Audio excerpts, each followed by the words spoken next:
السلام عليكم ورحمة الله وبركاته أصحابتك وحرن جنة الكمركة للسود واضح أدي هذا ومهتم muuqaal kan waxaan rabaa inaan idin kula wadaago Iiraan oo caawa gantaalo cusub oo aan horey loo arkin isla markaana saddex nooc ah oo tankoodu waliba aad u weyn yahay ku weerartay dalka Israa'iil arintaasi waan idin la wadaagayaa sidoo kale wasiirka arrimaha dibadda ee Iiraan Abbas Araghchi oo wareysi siiyay telefishinka MBC ee Mareykanka laga leeyahay ayaa waxa uu ku tilmaamay waxba kama jiraan hadallada ka soo yeeraya madaxweyne Trump oo ah in uu door ku yeesho doorashada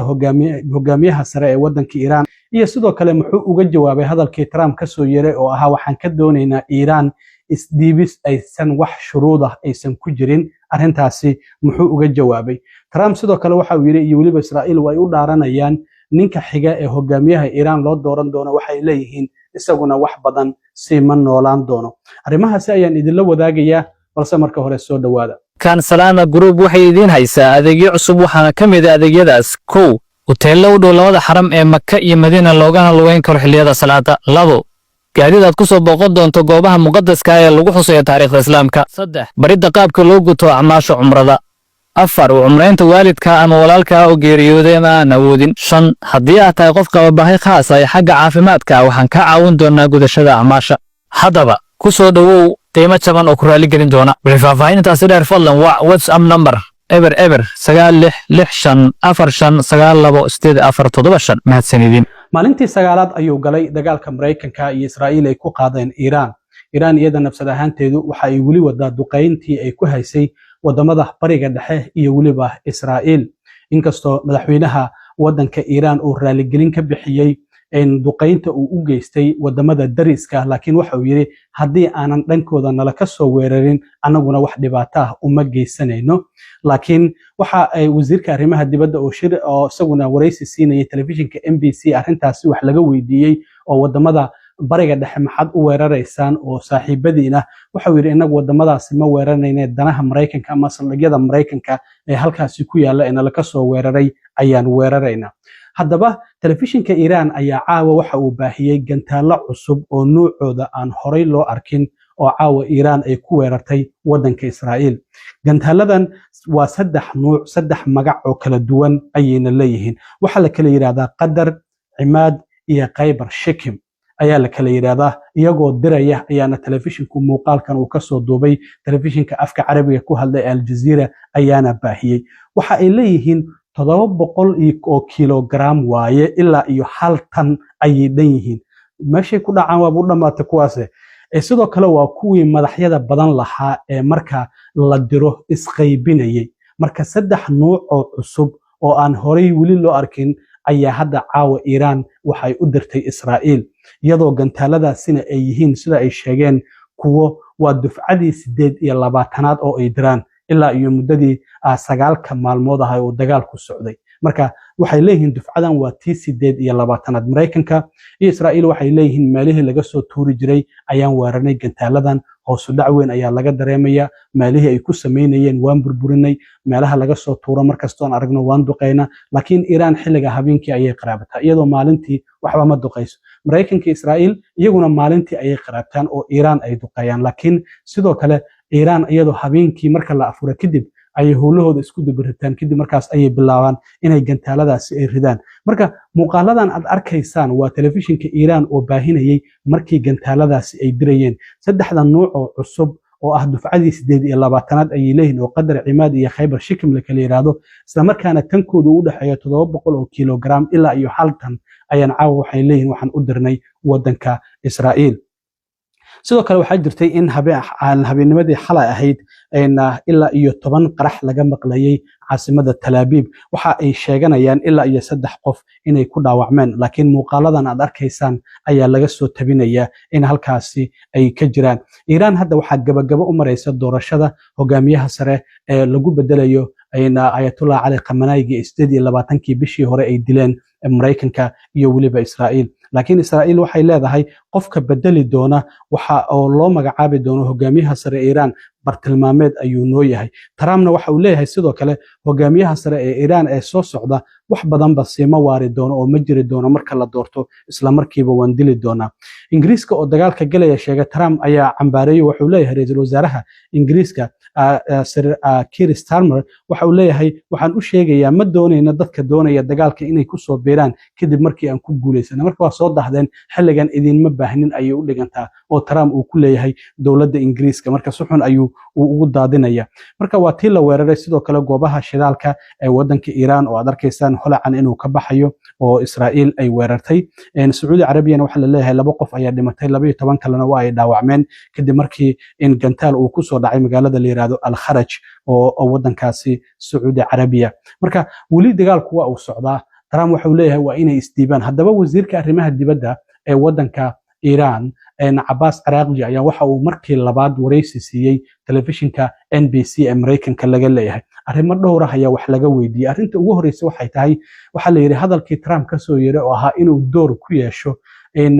in doorashada hogaamiyaha xiga ee wadanka Iiraan sideed u aragtaa. Arrintaas waxa uu yiri qofna uma ogolaanayno in arrimaheena gudaha uu soo farageliyo. Arrintan waxa uu yiri dadka Iiraan ayay u taalaa oo horey u doortay qubrada dooranaysa hogaamiyaha sare, waxana uu sheegay qof kale wax shaqaha ku malan shaqadan shacabka Iiraan ayaa iska leh ayuu yiri. Marka sidaas darteed waxa uu sheegay in aysan u ogolaanaynin cidna inay ku lug yeelato doorashada in hogaamiyaha sare ee wadanka Iiraan. Sidoo kale waxaa la weydiiyey arrinta ah in madaxweyne Trump uu yiri Iiraan waxaan ka doonaynaa isdhiibid aysan wax shuruud ah ku jirin inay isdhiibaan. Arrintaasi sidee u aragtaa ayaa la weydiiyey. Waxa uu sheegay dagaalkii hore ee 12 maalmood ee bishii June ayaa waxa uu xaqiijiyay Trump sidaasi oo kale ayuu bartiisa uu ku soo qoray barihiisa bulshada ayuu leeyahay. Laakiin arrintaasi ma aysan dhicin. 12 maalmood kadib Israa'iil ayaa waxay weydiisatay ayuu leeyahay xabad joojin aysan wax shuruuda ku jirin. Marka sidaas darteed wuxuu yiri markaasi Israa'iil ayaa cusatay laakiin inagu isma dhiibayna ayuu yiri inaan sii dagaalano iska caabinta sameynana waan sii wadaynaa ilaa iyo inta ay nala gaarto. Waxana uu sheegay inay sii wadayaan inay difaacaan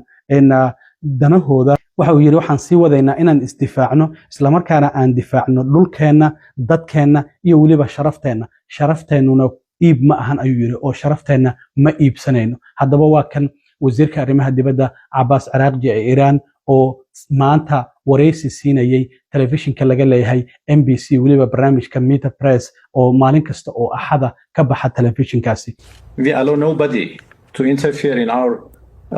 domestic affairs. This is up to the Iranian people to elect their new leader. They have already elected the Assembly of Experts, and the Assembly of Experts would do the job. It is only the business of the Iranian people and nobody else's business. Well, this is what he asked previous time, last year in June, that when Israel started to attack us, President Trump used the same phrase, unconditional surrender. That was a tweet he made. And that didn't happen. We resisted, and after 12 days, Israelis asked for unconditional ceasefire. So we never give up, we never surrender, and we continue to resist as long as it takes. We continue to defend ourselves, and we are defending our territory, our people, and our dignity. And our dignity is not for sale. dhinaca kale waxa wax laga weydiiyay dowladda Mareykanka waxa ay tiri dowladda Ruushka ayaa waxa ay siinaysaa dowladda Iiraan halka maraakiibta diyaaradaha iyo waliba ciidamada Mareykanku ay joogaan oo ay u basaasayaan. Arrintaasi ayaa wax laga weydiiyay. Waxa uu sheegay in markastaba istiraatiijiyad wada shaqeyn ay kala dhaxayso mana uusan beenin mana uusan rumaynin. Waxa uu leeyahay istiraatiijiyad wada shaqeyn oo dhinaca militariga ayaa horeen u jirtay ilaa ay haddana waa ay jirtaa oo Ruushka iyo Iiraan ay wada leeyihiin. Marka waxa uu sheegay in ay markastaba dhinacyo kala duwan ay dowladda Ruushka ay ka caawiso, laakiin waa uu diiday inuu yiraahdo ha ama maya. Laakiin waxa uu yiri iskaashi dhinaca militariga ah markastaba Ruushka wuu naga dhaxeeyay, haddana waa uu naga dhaxeeya. Marka waxa uu xaqiijiyay in arrintaasi inuu si toos ah uu u beeniyo amaba uu u rumeeyo waa uu diiday.